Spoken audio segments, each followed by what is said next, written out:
Kita beralih ke informasi lainnya, Saudara. Sat Narkoba Polres Singkawang, Kalimantan Barat menangkap 4 kurir narkoba. Jangan banyak ngomong, kalau disuruh ngomong. Ya.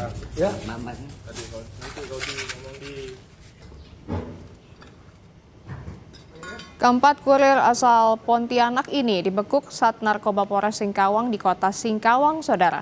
Keempatnya hendak mengedarkan ganja, sabu, dan ekstasi di kota Singkawang, Kabupaten Sambas, dan Kabupaten Bengkayang. Sesampainya di Singkawang, keempatnya berhasil dibekuk polisi.